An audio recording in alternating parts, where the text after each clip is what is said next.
Ever notice how some people can walk into a room and just take up all the oxygen, not by being loud, but by being perfectly unnervingly still? They're the ones who make you feel like you're the problem just for existing in their space. If you've ever met someone and left feeling like you needed to apologize, but you couldn't figure out what for, this is for you. We're not talking about obvious bullies. This is more sophisticated. This is about the ***, human iceberg ***. On the surface they are composed, impeccable. They have a quiet job, a calm demeanor, a home that looks like a magazine spread where nothing is ever out of place. Their life is a masterclass in control. They don't yell. They don't need to. Their weapon of choice is a raised eyebrow, a calculated silence, a sigh that makes your own breathing feel too loud. You know this person. Maybe they're a parent, a partner, a boss.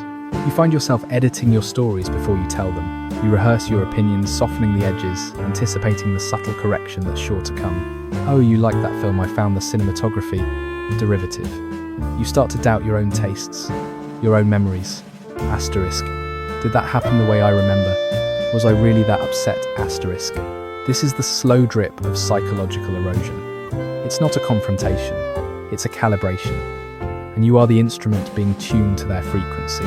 Their power doesn't come from dominance, but from an unshakable, quiet certainty. They are the arbiter of reality. If they say the room is cold, you pull on a sweater, even if you're sweating. If they say your ambition is aggressive, you shrink. Their world has a gravity to it, a dense, quiet center that pulls everything into its orbit and demands conformity. You adapt. You become a master of interception, reading micro-expressions, adjusting your tone, managing their mood to maintain the peace. You tell yourself, this is maturity. This is being considerate. But a quiet question starts to echo in the empty spaces. Times, why is the peace always my responsibility? Asterisk. Here is what that adaptation costs you. You lose your internal compass. Your own feelings, anger, joy, desire begin to feel like liabilities. They are data points that could disrupt the system. So you learn to disconnect. You go quiet inside. You perform the role of the easygoing one, the low-maintenance friend, the employee who never causes drama. But that performance has a weight. It settles in your shoulders. It shows up as a fatigue that coffee can't touch, a low-grade anxiety that hums in your background like bad wiring. You are living in a constant state of mild threat, not from something they do, but from something you might accidentally times be asterisk. The plot twist isn't a secret they've been keeping. It's a truth you've been avoiding. Asterisk, asterisk. The human iceberg isn't powerful. They are paralyzed. Asterisk, asterisk. That impeccable control isn't strength, it's a containment field. Underneath that glacial calm isn't a deep well of confidence, but a frozen ocean of fear. Their need to dictate reality, to correct every detail, to absorb all the emotional energy in a room. It's not dominance. It's a desperate, lifelong attempt to regulate a world that feels inherently chaotic and threatening to them. Their criticism of you, it's often the disowned part of themselves they can't bear to face. Your aggressive ambition mirrors their own stifled desires. Your chaotic emotions reflect the turmoil they've spent a lifetime locking down. You are not living with a judge, you are living with a warden, and they are the most closely guarded prisoner in their own fortress. The moment of realization doesn't come with a shout. It comes with a quiet, almost unbearable clarity. You see the flinch in their eyes when they are unexpectedly corrected. You notice the sheer exhaustion it must take to maintain that facade of perfection every single hour. You realize their entire life is a reaction to a fear so vast, they've had to freeze solid to survive it. Their need for control isn't about you. It never was. It was the only language they had for safety. And you, trying to be compassionate, trying to keep the peace, learn to speak it fluently. You learn to make yourself smaller to fit the world they needed to believe in. But that world is a relic of someone else's old Cold War. The healing begins not when you confront them, but when you stop accepting their reality as your own. When you feel a flicker of your old anger, and instead of apologizing for it, you simply let it be there. It's the warmth that starts to melt the ice around your own bones. You are not responsible for maintaining someone else's frozen state. Your job is to thaw your own life back into feeling. You know the feeling, that slow, cold seep into your bones. It doesn't start with a fight, it starts with a correction. A tiny, almost imperceptible adjustment to your story. That's not how it happened, they say, their voice calm, reasonable. You're remembering it wrong, and you pause. You were so sure, but their certainty is a solid thing, a wall of polished marble. Your memory feels like fog, so you let it go. You edit the file. You rewrite your own experience to match the official record. This is how it begins. Not with a lie, but with a refinement. To the outside, they are the anchor, the stable one, the keeper of facts, of timelines, of times, the correct way asterisk. Their world is ordered, predictable. They are the curator of reality, and you live in their museum. Your role is to appreciate the exhibits, to walk quietly on the designated paths, to not touch the glass. You learn the rules. You learn that your emotions are often overblown, your reactions are too intense, your memories are fuzzy. You learn that peace is maintained through precision, so you start auditing yourself. You pre-correct your stories before you tell them. You soften your edges. You swallow the heat of your reactions and present only the cooled-down, acceptable version. You tell yourself this is maturity. This is what it means to be in an adult relationship. You are the flexible one, the adaptable one. You are keeping the peace, but peace at what cost? Here is the psychological truth we often miss. The most effective control is not the hand that pushes you. It is the environment that shapes you. It is the constant, gentle pressure of a reality you did not build, a narrative you did not write, but one you learn to inhabit, to survive. You aren't being managed. You are being times-edited asterisk. Line by line, memory by memory, until your own inner voice starts to sound like theirs. You begin to doubt not just your memories, but your perceptions, your feelings, your sanity. This has a name. It's not just being critical, it's asterisk, asterisk, gaslighting, asterisk, asterisk. And its goal is not to make you angry. Its goal is to make you quiet, to make you hand over the keys to your own mind. Because a person who doesn't trust their own senses is a person who will never leave. So you adapt. You become a master of de-escalation. You become an archaeologist of your own past, carefully digging for the correct version of events. The weight of this is not dramatic. It's atmospheric. It's the quiet hum of constant calibration. It's the exhaustion of living in a house where you are always subtly a guest. And the loneliest part, from the outside nothing is wrong. You have a partner. You share a life. But you are in the most profound sense alone, because the person who is supposed to know you best is committed to knowing a version of you that fits the frame. The real you is too messy, too vivid, too real. You are in a relationship with a curator, and you are the exhibit slowly fading under the wrong light. Then comes the moment. The plot twist isn't something they do. It's something you times see, asterisk. It's a Tuesday, you're at a dinner party. Someone tells a light, funny story that involves them, a minor, harmless anecdote, and you watch it happen. You watch their smile tighten just at the corners. You hear the gentle, actually I think it was a Thursday correction.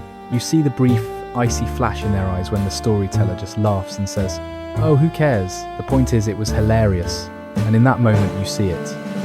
The flinch, the sheer staggering times it takes to maintain this perfect, frictionless surface against the chaotic, uncurated world. You see the warden not in their power but in their panic. The control isn't strength, it's a life support system. They are not powerful, they are paralyzed. That impeccable reality they guard so fiercely, it's a fortress built on a fault line. Their entire life is a reaction to a terror of being wrong, of being messy, of being out of control. You realize you are not living with a judge, you are living with a fugitive. And the crime scene is their own inner world. Their criticism of you was never about you. It was the disowned chaos within them projected onto the nearest screen, which happened to be your soul. Your irrational emotions held the vitality they had to freeze out to feel safe. Your faulty memory was your connection to a fluid, subjective truth they could not afford to acknowledge. The healing doesn't start with a confrontation. It starts with a reclamation. It starts when you feel a surge of old anger, not the hot reactive kind, but a deep, cold, solid anger. And instead of apologizing for it, you simply let it sit in your chest. You acknowledge its presence. It is the warmth that begins to thaw the ice in your own veins. You stop editing. You tell your story the fuzzy version and you let it stand. You say, that's how I remember it, and you don't follow it with a question mark. You reclaim your perceptions not as flawless, but as times yours asterisk. This is the bravest rebellion to trust your own fog. You are not responsible for maintaining the climate in someone else's frozen museum. Your only task is to step back into the unpredictable, beautiful, and sometimes stormy weather of your own being. To feel the wind on your skin again, even if it chills you, even if it blows. Because a lived life is not a curated exhibit. It is a weather system, and you're allowed to take up space in your own atmosphere. If you recognize the quiet chill of this dynamic, you're not alone. This is the architecture of invisible control. Share in the comments what's one small, true thing you stopped saying to keep the peace. What's the first story you would tell, unfiltered? Subscribe for more journeys into the hidden rooms of human behaviour.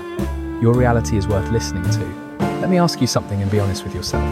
When was the last time you felt a decision was truly yours? Not the right one, not the logical one, but the messy, wanting, inconvenient one you made just because you wanted to. If your mind goes blank or fills immediately with justifications, this is for you.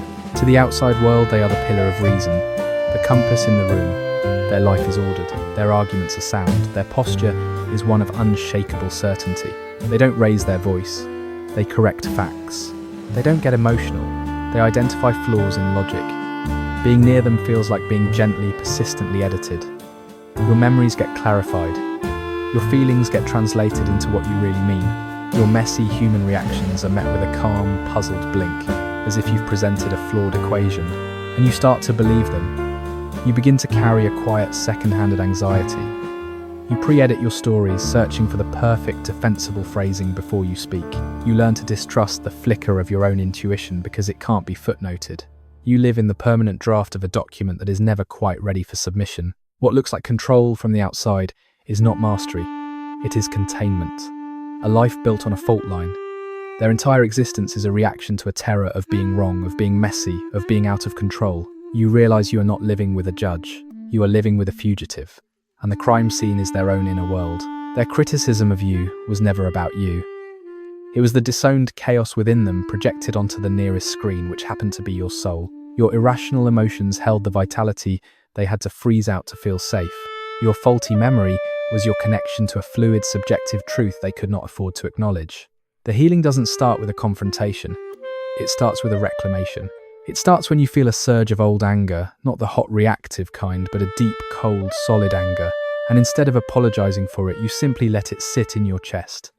You acknowledge its presence. It is the warmth that begins to thaw the ice in your own veins. You stop editing. You tell your story the fuzzy version, and you let it stand.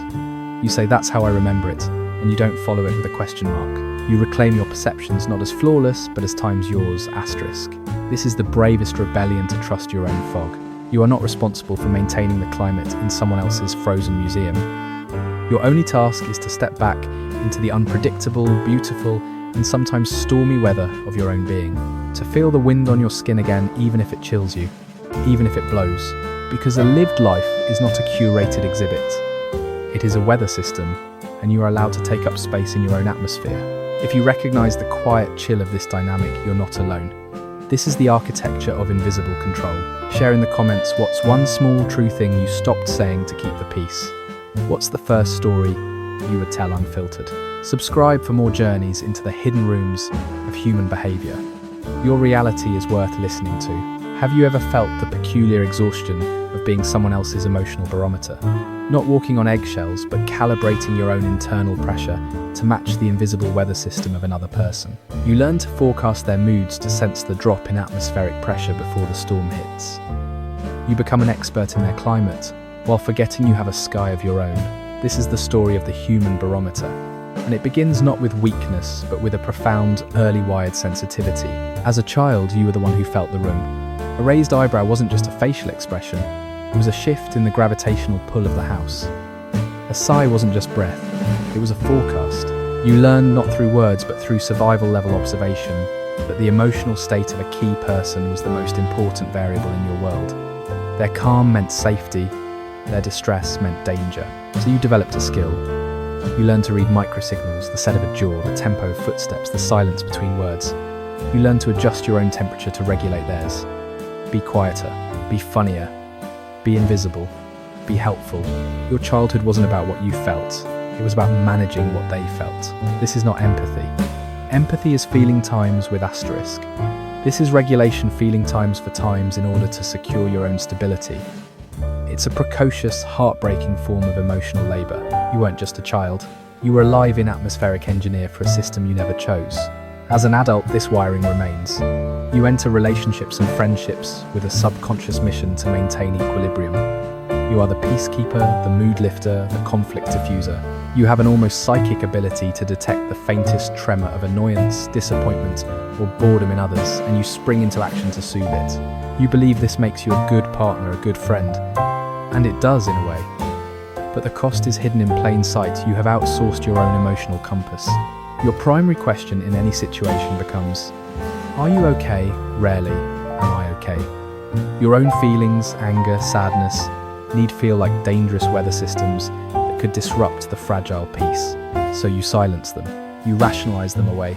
You call your own valid anger irrational and your sadness oversensitivity. You live in a state of quiet, chronic hypervigilance. Your nervous system is always scanning, always monitoring, always ready to adjust. The goal is not connection. The goal is containment. And you're so good at it that most people never see the effort. They just enjoy the calm weather you provide. Here is the plot twist, the one that changes the entire story. You thought you were managing times, emotions to keep yourself safe. But the deeper truth, you were managing their emotions because, on some level, you believed you were responsible for them. You absorbed a foundational lie that another person's emotional state was your fault, and therefore your job to fix. This is the invisible contract. You were never just a barometer. You were assigned the role of the asterisk atmospheric technician, for someone who refused to take responsibility for their own inner climate. Their volatility, their sulking, their passive-aggressive chill, these weren't just moods, they were levers of control. And you, the sensitive child, learned to pull the right levers to make it stop. The realization isn't that they are toxic. The realization is that you have been operating a control panel for a system that was never yours to control. Their emotional world was not a natural weather pattern you had to predict. It was a curated performance, and your responsiveness was the audience it required. The healing begins not when you blame them, but when you feel a deep, cold grief for the child who had to become a meteorologist instead of just being allowed to play in the rain. It starts when you feel a legitimate need rise in your chest to rest, to say no, to be angry, and you do not immediately scan the room for its impact. You let your own internal pressure exist, unedited. It feels terrifying. It feels like you're causing a hurricane when in reality, you're just finally allowing a breeze to pass through your own being. You stop forecasting. You let the other person's mood be their own. You let their silence be just silence, not a coded message you must decipher. You let their annoyance land without rushing in with a sponge to clean it up. This feels like cruelty at first. It is not. It is the dismantling of a God complex. You never wanted the belief that you are responsible for the emotional experience of another autonomous human. You are not the keeper of anyone's climate. You are a person with your own weather front.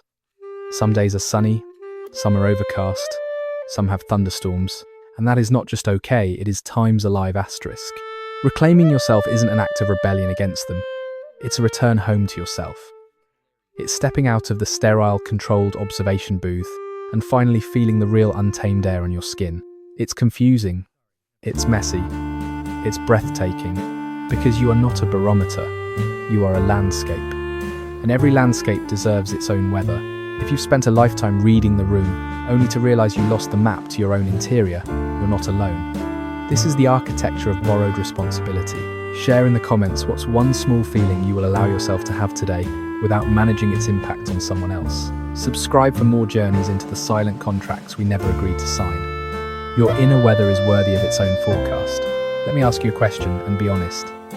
When was the last time you felt truly times free, times in a relationship? Not comfortable, not secure, but free. The kind of free where your thoughts don't come with a built-in editor, where your silence isn't a strategy, and where your joy doesn't feel like a temporary loan. If that feels like a foreign concept, stay with me. There's a certain kind of person who builds relationships like a curator builds a museum. Every interaction is carefully selected, softly lit, and placed behind a velvet rope. The floors are polished, the temperature is controlled, the experience is beautiful, serene, and utterly profoundly still. From the outside, it looks like peace. It looks like they've mastered connection. They're the agreeable partner, the conflict-averse friend, the employee who never causes a stir. Their relationships are quiet rooms, where nothing is ever broken because nothing is ever truly times used asterisk. But walk through that museum long enough and you'll notice something. The air doesn't move. There's no smell of life, of coffee, of rain on skin. It's safe. It's perfect. And it's a monument not to love, but to a fear so deep it masquerades as taste. This isn't harmony, it's containment. We often mistake this for emotional maturity. We call it being easygoing, a great listener, someone who never rocks the boat. But psychologically, this constant curation isn't a personality trait. It's a sophisticated defense mechanism. It's the belief forged somewhere deep in the past that your authentic self, with its messy opinions, its unpredictable needs, its capacity for disagreement, is fundamentally time's unacceptable asterisk. That to be loved or even to be safe, you must be a static, inoffensive work of art. You must be observed, not interacted with. So you learn to preempt. You sense the faintest shift in someone's tone and you adjust your own. You swallow a contradictory thought because you can already trace the ripple it would cause. You choose the neutral outfit, the harmless opinion, the manageable dream. Your greatest skill becomes time's anticipatory editing asterisk. You don't do this to manipulate. You do it to preserve. You are trying to keep the ecosystem of the relationship perfectly balanced because you believe in your bones that one true, unvarnished move from you will collapse it entirely. Here is where most of the world gets it wrong. They see this calm and call it strength. They see this adaptability and call it resilience. But what looks like flexibility is actually a form of freezing. You have become so adept at reading the emotional weather of others that you have forgotten you are allowed to have your own climate. The cost of this is a quiet, pervasive loneliness. It's the loneliness of never being known. People adore the curated version of you. They praise its beauty, its stability, but they are in love with the exhibit, not the artist. And the artist, hidden in the back room, grows quieter and quieter, wondering why this profound connection they've built feels so hollow. Why in a room full of admiration do they feel so invisible? The plot twist isn't an event. It's a slow, dawning realization. It happens one Tuesday in the middle of a perfectly pleasant conversation. Your partner or friend makes a casual assumption about what you like, what you think, who you are, and it's so perfectly aligned with the curated version you've presented that it should feel like a success. You've been seen according to the script, but instead it feels like a key turning in a lock you didn't know you were inside. In that moment you see the truth, asterisk, asterisk, you haven't been protecting the relationship from your chaos. You've been protecting everyone from the simple, ordinary fact of your humanity. Asterisk, asterisk. You traded the risk of conflict for the guarantee of isolation. You chose a beautiful, empty museum over a lived-in, messy, breathing home. The person you were afraid would leave if they saw the real you, they never actually arrived. They've been having a relationship with a ghost. Healing then is not about learning to be more authentic. It's about dismantling the prison of perceived acceptability. It begins with a minor act of vandalism in your own museum. It's letting a no stand without a soothing explanation. It's expressing a preference that might inconvenience someone. It's allowing a moment of silence to be awkward instead of rushing to fill it with agreeable noise. It feels at first like you are being recklessly cruel. You are not. You are being mechanically human. Your nervous system will scream that this is danger.